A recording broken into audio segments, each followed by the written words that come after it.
Hello, welcome, and thanks for joining us on this edition of News 2. I'm Sandra Gamansing. The effects of the federal shutdown continue to be felt in all reaches of government, even what seems to be the most remote and removed from politics.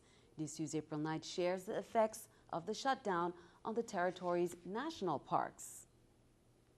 When a deadlock in Washington resulted in a shutdown, most government offices closed their doors and shuttered their windows. But how do you shut down almost an entire island? The National Park Service is one government entity affected by the shutdown, and since 2/3 of the island of St. John is protected national park, the shutdown was felt on multiple levels. People that have saved money to come here on vacation, and all of a sudden, the main activity, the main feature of St. John is closed off to them. Most of the island's attractions became virtually off limits. Popular spots like Hawk's Nest, Trunk Bay, and Cinnamon Bay are either barricaded or strung with yellow police tape. Even the trails are forbidden ground. Enforcement rangers, park police, who are charged with kind of trying to keep people out of the park. People have been asked to leave the beaches or leave the parking lots. But this doesn't stop some locals and tourists, and in some areas, barricades are broken and pushed aside, and yellow tape are either torn or turned into ornaments. Folks that live here who are just, more of an annoyance thing is they can't enjoy the beach that they've grown accustomed to.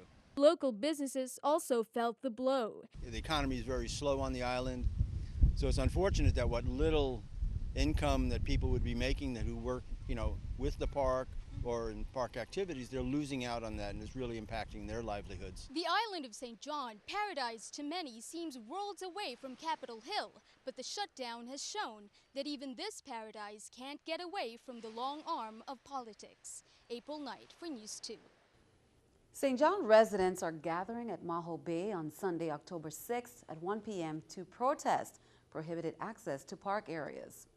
Well, the territory's election system now has a leadership team in place. During a joint board meeting Thursday, the board voted to approve recommendations made by the supervisor to fill the deputy supervisor spots in each district. News 2's Erica Parsons has more. Leadership for the VI election system is now in place, and at the top, 3 women. I'm elated that we have finally selected the 2 deputies. On Supervisor Carolyn Fox's recommendation, the Joint Board of Elections voted unanimously on Thursday to approve the appointments of Nephrodesia Barbell and Genevieve Whitaker as deputy supervisors. We have a Miss Barbell. She will be working in the St. Thomas St. John district as the deputy supervisor. And on St. Croix, we have a Miss Genevieve Whitaker, and she happens to be an attorney, and which should be very helpful as a deputy supervisor to the system. Fox, who believes in teamwork, says that team is the entire organization. She's grateful to the existing staff who held it together during the 6-month lapse after the former supervisor retired and his 2 deputies resigned. The public only hears about 2 other employees, but there are a number of other employees in the organization. It has been productive, their experience, and we're looking forward to preparing for the 2014 election. The 2014 election will bring changes, including the new voting tabulators the joint board approved officially. They also voted to authorize the purchase of 8 more. Fox is confident they'll be prepared for the upcoming election, especially considering her goals. With the team, we look forward to improving some of the changes that are required with the laws, with the election system, with technology. Things should commence on almost immediately with working with the supervisor, Mrs. Fox, so that this election system can be in full operation. We can meet the federal mandates. Erica Parsons, News 2. The candidates have to accept the positions officially before the appointments become final. Well, major crime detectives on St. Croix have arrested Carol T. Barnes, charging her with misprision of a felony, false reporting, and interfering with an officer discharging his duty. Detectives said the charges stem from the ongoing investigation into the fatal shooting of Andy J. Peters in the Lorraine Village Apartments back in June. Police said Barnes concealed or failed to report a felony, made false reports to police concerning the case, thus hindering officers in their investigation. She was placed on a $10,000 bail and remanded to the Golden Grove Adult Correctional Facility pending her advisor rights hearing. Meanwhile, police are still actively investigating cases throughout the territory and is asking for the community's support in solving these crimes. News2's Sheila Robinson has your latest Crime Stoppers report. On St. Croix at approximately 8 a.m. on Thursday, September 26, 5 masked individuals robbed a 37-year-old father and his 19-year-old friend at gunpoint after he dropped his daughter off at the Willemsie Light Head Start Center. The father was shot as he tried to elude the perpetrators. Thankfully, none of the teachers or children were physically injured. These robbers put innocent children's lives in jeopardy by shooting towards the building the children were in. Help put an end to these terrorizing incidents. On St. John on Friday, September 20th at about 11:10 p.m., police responded to a police report of several shots fired in the area of the valley. Assist police on identifying the shooters by telling us what you know, such as the names of the persons involved or a make, model, or color of any vehicle that was seen leaving the scene at the high rate of speed. On St. Thomas on Tuesday, September 24th at about 6:40 p.m., officers were dispatched to hospital ground near the Tickle Nickel Bar for reports of shots fired and a man down. Upon arrival, the officers found an unresponsive black male lying face up in the roadway bleeding from the upper body. The man, identified as 27-year-old Avery Martin, was shot multiple times and died at the scene. Help police identify and arrest the killer. If you have any information about these crimes or any persons involved, we urge you to call Crime Stoppers USVI at 1-800-222-TIPS or submit a web tip. You never have to give your name or appear in court. Crime Stoppers USVI will pay a cash reward of up to $2,500 and you can remain anonymous. Unclaimed rewards expire 6 months after award date. Sheila Robinson, News 2. Governor John DeYoung has proclaimed the month of October as Cybersecurity Month in the United States Virgin Islands. The Stop, Think, Connect campaign is a national effort to help all digital individuals stay safe and more secure online. The use of the internet at the primary and secondary school levels in the territory enhances education by youth by providing them access to online educational and research materials. And Governor John DeYoung recognizes the vital role that technology has in our daily lives and in the future of our nation. Well, there's new information about the woman who rammed the barricade at the White House and then led Capitol Police on a wild chase.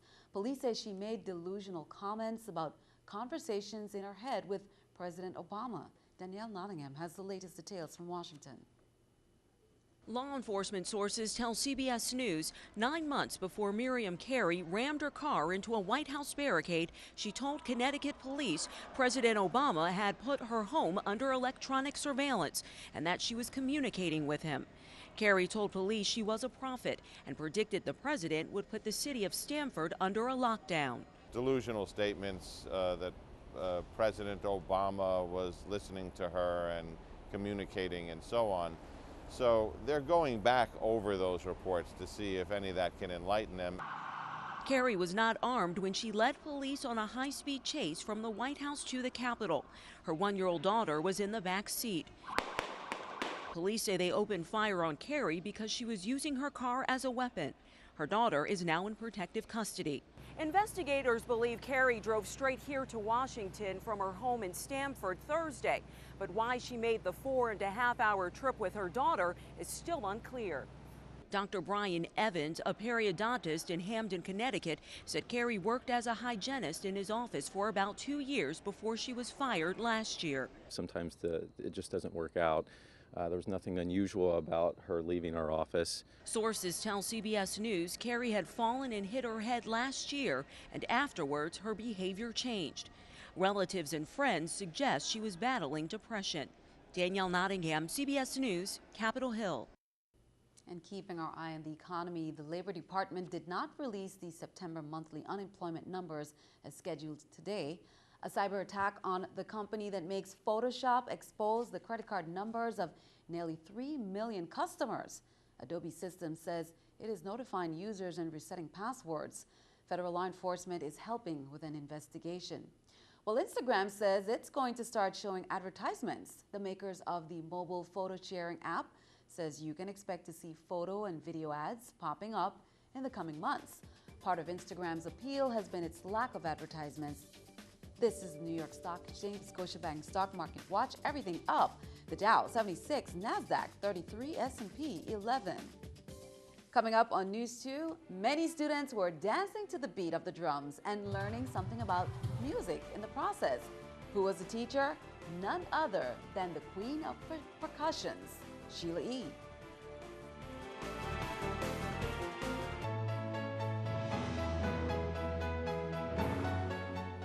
The Association of Latin Women Incorporated is inviting you to come out to the Immigration Reform Walkathon. That's on Sunday, October 6th from 2 p.m.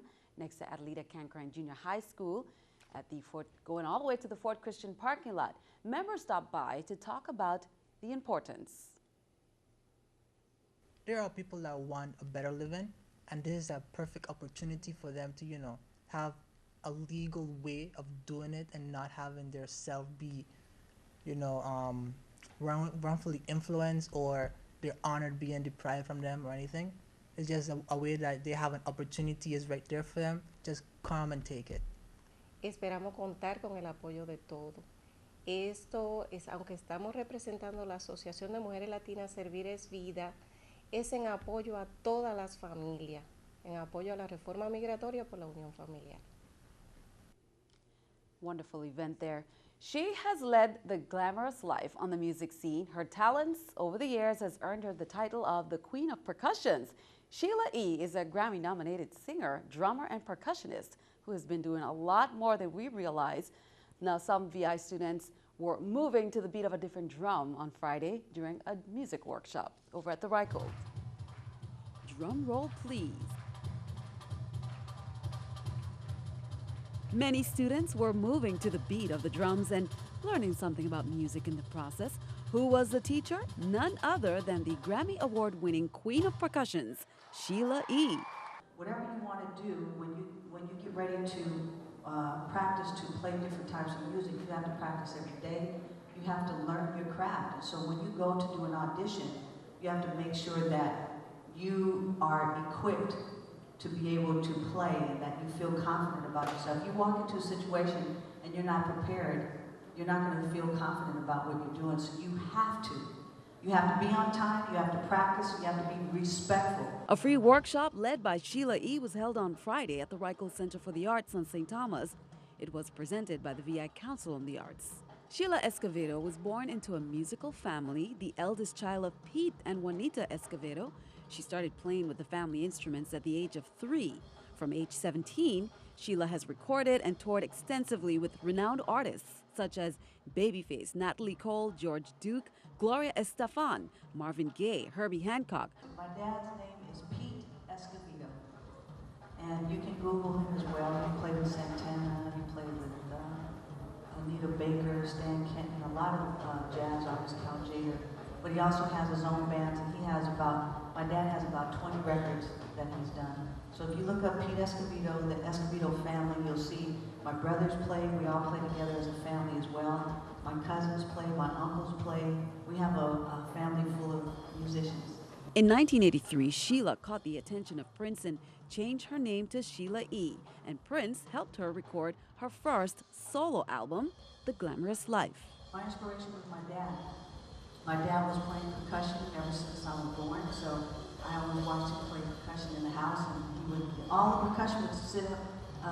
It would be in the house just like this in the living room, and all the drums would be set up. So we would just, after he would practice, we would get on the percussion and play as well. So he's been my inspiration. Now that show is 8 p.m. Saturday at the Reichel Center. Local favorite Becca Darling opens the show. First Lady Cecile DeYoung joined children and adults across the country to set a new world record for the largest shared reading experience that is part of a nationwide early education awareness campaign, which focuses on the importance of reading. The Read for the Record initiative is an annual event when millions of individuals come together to celebrate literacy by breaking the world record for reading the same book on the same day. Mrs. DeYoung read to 21 student kindergarten class, and each student received a bag, their own copy of the book that was read, entitled Otis, a hand fan with the main character, and a bookmark. Well, it's time for our pet of the week. 3 adorable cats named Bum, Coral, and Cheatham. These 3-month-old cats are looking for their forever home. They are playful, active, cuddly, and will surely make good company. If you're interested in adopting one of them or any of the animals at the shelter, or even fostering first, you can call the Humane Society at 775-0599 or visit their website. 3 little kittens from the Humane Society, and they are very affectionate. They definitely like walking around. The one on my back is very special. This one here is extremely active. If you're interested in any one of these guys or any of the many kittens that we have, please come down and check us out at the Humane Society. And as always, if you need help spay or neutering your pets, please let us know. We'd be happy to help you out in any way we can. Thank you very much. Well, be sure to stick around. Your News2 AccuWeather forecast is coming up next.